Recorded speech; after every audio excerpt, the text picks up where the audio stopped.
All right, let's get to this Drake Maye news. It was kind of hinted at on Monday morning by Gerard Mayo that he kind of answered the question differently about the starting quarterback, and then it came out officially yesterday that the number 3 overall pick in the draft, rookie quarterback Drake Maye, will make his first NFL start. It's not his debut. We did see him for a couple dropbacks against the Jets back in Week 3, but it's his first start. It's Sunday at 1 o'clock against the Houston Texans. It is at home, but Drake Maye getting the start here for the 1-4 New England Patriots. Yeah. Hard not to see this as a bad error in judgment, I think, or just a knee-jerk reaction that is not in the best interest of the football team long term. Maybe it's in the best interest of the team this week, but that should not be their approach to this. Like, this is the worst offensive line in the NFL from a pass blocking standpoint by a reasonable margin. It might be the worst receiving core in the NFL. It's a terrible situation for a young quarterback to be thrown into. Timo Riska, PFF Moo, on Twitter was sort of making the point that it's ironic that teams, it's like self-defeating, right? Teams sort of use this barometer of, we have to put the rookie in now only after it's been proven that the environment is not good enough to support a rookie, right? Like, the offensive performance is so bad that we have to turn to the backup, but the backup is the rookie, who's probably going to look worse or at least be in a tougher situation because you've literally just proven that the environment cannot support a rookie because it's bad, right? That's why you're making this change. So I feel like this is just self-defeating. Like, the game plan should be what is in the best interest of Drake Maye's long-term development, not what gives us the best chance to win in Week 6. Yeah, that's always my take, Sam. It's always my take. Now, the one thing we don't know, and that I acknowledge on that take, which is whatever's best for Drake Maye in 2025 and beyond, that is the most important thing. The 2024 New England Patriots do not matter in this equation, right? You can't make that matter, and you have to be consistent with that from start to finish. You cannot let Jacoby Brissett's performance dictate what you do with the quarterback whose development your entire franchise depends on. You just can't do that. It cannot be Jacoby Brissett's performance. It can't be the feels or you're going to lose the locker room. It has to be Drake Maye's development first. The only part that we don't know about that I always say is whenever he's ready, right? So whenever he's ready. So the two things that dictate when he should play, in my opinion, when he's ready and a little bit about the environment, right? You don't want to throw him out there with backup offensive linemen, but who are backups to already subpar offensive linemen with receivers who all the stuff you said, right? But I don't know. Is Drake Maye ready? Have they been watching him? They've been giving him 30% of the reps, and they're watching him. They're like, his development is at the point where we feel good about him. We don't know that part of the equation. But to me, that has to be a part of the equation. If they haven't seen tangible improvement and they haven't given this baseline for what ready looks like, and he hasn't hit that, then this is a panic move. If he's hit that point where they said, hey, we want to see some level of mastery of the offense and whatever the standard is, and he's hit that standard at practice, fine. But then you have this other piece of, well, the whole environment is horrible. Yeah, even if you have seen like a significant improvement, and in practice he looks like the better of the two quarterbacks, that number one, part of this is Jacoby Brissett has not been playing bad football, right? This is not a case of like Jacoby Brissett has not been plugging this Bryce Young furrow this season where you're like, dude, we need to get this guy off the field just because it's so bad. Like, it doesn't matter what the backup situation is. You have to take him out. It's so atrocious because we do risk losing the locker room and all this other stuff. Like, Jacoby Brissett has played fine. He's not been the problem. Okay, the production has not been outstanding. The overall, offense hasn't been good. That's not his fault. And I'm not saying he's been playing great, but he hasn't been bad, right? This is the worst offensive line in the NFL. They rank 32nd in PFF's pass blocking efficiency metric behind the Tennessee Titans. They have given up 79 pressures so far this season.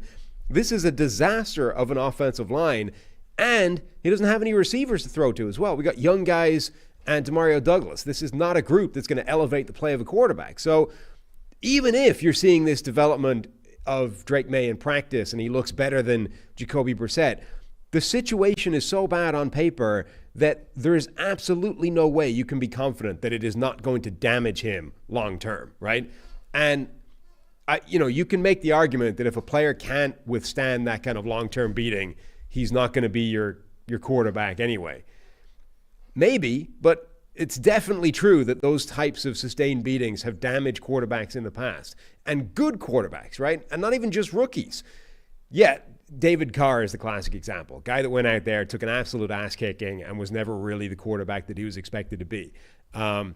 You can maybe point to Bryce Young and say that the situation damaged him.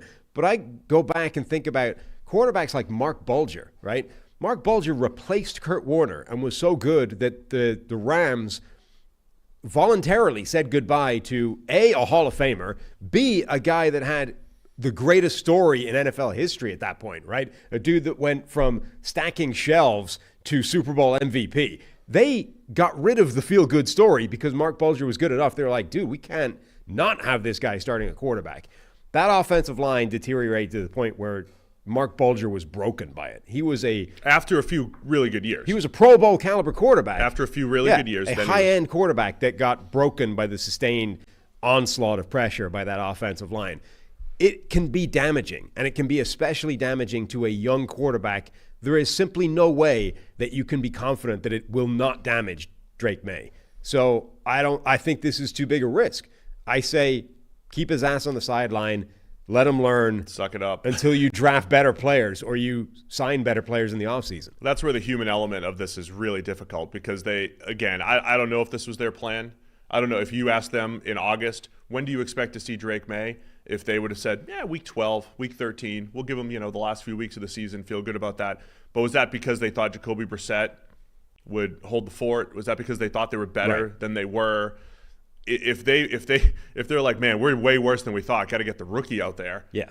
That's rough. Now listen, the first seam route that he throws, the first seam pass that he throws, that building is going to be electric. You're going to hear a roar in Foxborough louder than Bailey Zappi got. That was the last time that place was electric. It was when Bailey Zappi threw a touchdown in prime time.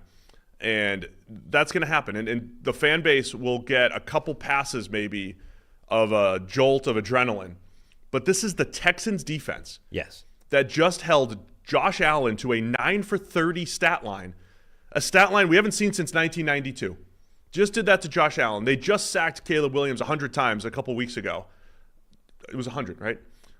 Made people question the number one overall pick in the Bears' decision in his second overall start because of what Houston was able to do. D'Amico Ryans in that defense from a pass rush and a blitz perspective. So that's the other piece of this. And you and I talk about that a lot. And, who do you have the first start against? You can't be like, well, let's make sure it's against the Panthers because they can't rush the passer.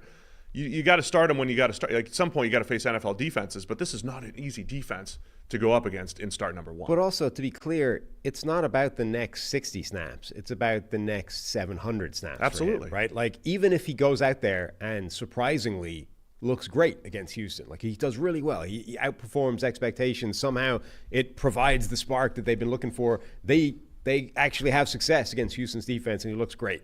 That still doesn't mean it's good, right? Because it's not about the next 60. It's about the subsequent 700 after that. And will the totality of those snaps be damaging to him? Like, this situation is terrible, and maybe you can overcome that for 50 snaps or 60 snaps for a single game, and it looks great.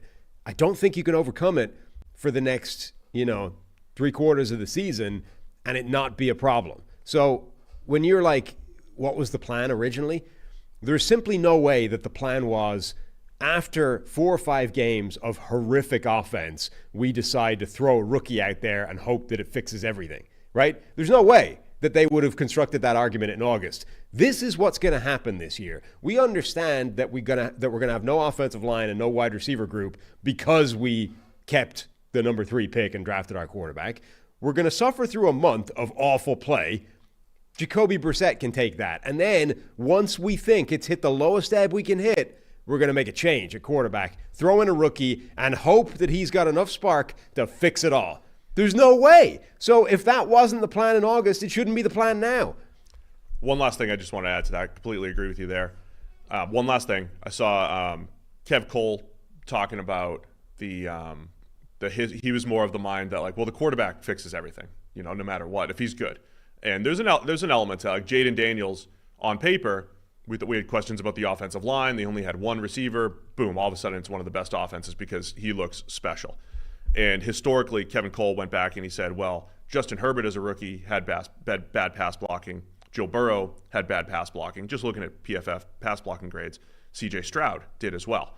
My counter to that would be that they all had a receiving group, though. Herbert had receivers to throw to. Burrow had T. Higgins that first year. Then they added Jamar Chase the next year. And CJ Stroud had multiple receivers who ended up being pretty good. We didn't know at the time. Plus Shanahan, disciple and Bobby Slowick calling the plays. I don't know. The Patriots don't have an established play caller. They have Alex Van Pelt. They don't have any receivers that we think are any good at the moment. And they have the offensive line issue. That's the difference, I think. The three pillars. The three pillars all look to be subpar. Right. There's also a difference between a not great offensive line and the worst offensive line in the NFL. Like, there are degrees to how good these things are. They're bottom 5 in PFF pass blocking grade and run blocking grade. Yes. The running offense, the rushing offense with Ramondre Stevenson. Like, I think they have good backs, but they don't have a great running game. They are throwing him into a situation. If you took last year's Tennessee Titans and removed Nuke Hopkins from the starting lineup, that's what they're throwing him into, right? And we were saying last year was such a bad situation that you could not get a fair baseline on Will Levis based off that, right? So we'll see. That's what they're throwing him into this year. So it's not comparable to what some of these other quarterbacks were thrown into. It'll at least make New England more entertaining to watch because we all want to know. We all want to know how the rookie does. We'll talk about that entire game tomorrow on the preview show, of course. Thanks for watching all the way to the end of our video. For more great content, click here to subscribe and here to watch another video. We'll see you again soon.